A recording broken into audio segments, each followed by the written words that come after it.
po, masyadong malalim na po. Lampas tao na po yun sa dulo dito po sa malapit na sa may baywang. Sa may dibdib ng tubig.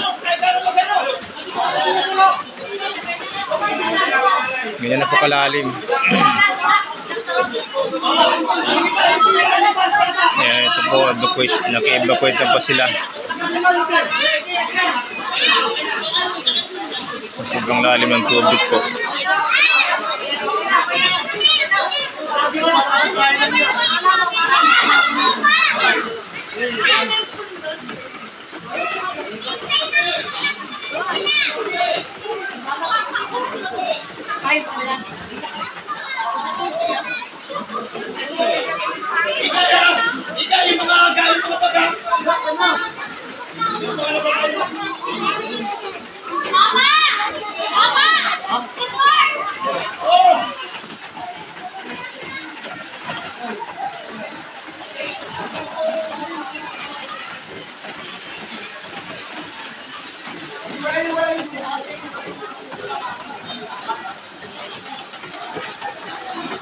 Hindi po namin alam dito kung tataas pa o sana po hindi na po tataas at hindi na po uulan.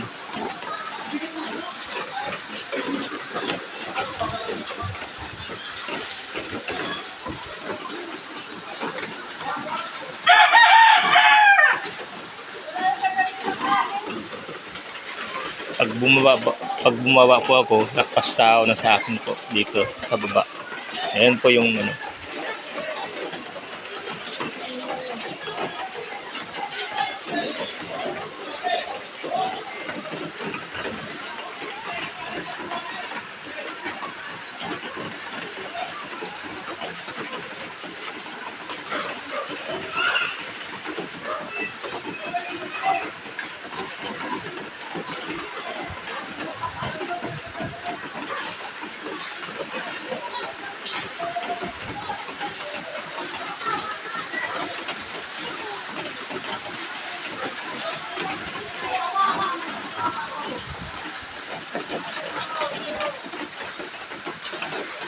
So ito po yung sitwasyon dito po sa may Santa Mesa, may barangay 598 po. Grabe na po yung tubig. Doon sa bandang unahan po, lakpas tao na po dyan. Talagang langoy na po sila, langoy na. Sana po tumigil na yung ulan para mababa na yung tubig.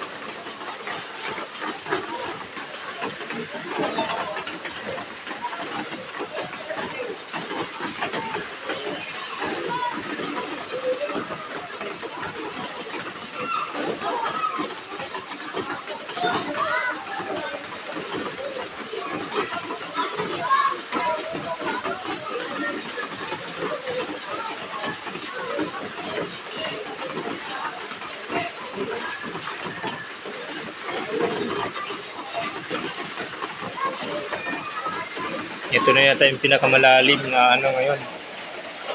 Pinakamalalim na baha. Lalo pang tumataas. Sana po. Huwag naman po sana na ano. Ito pa. Umuulan pa po. Sana Lord, huwag na po. Tama na po. Dahil hindi na po namin alam kung pati kami ba liligas na rin dito pag ganito yung ulan.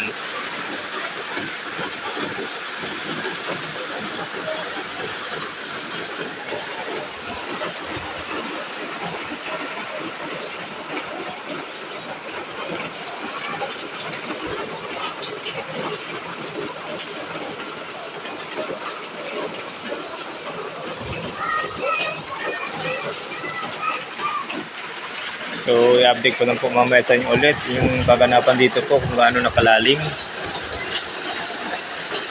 para malaman natin. So, hanggang dito na lang muna.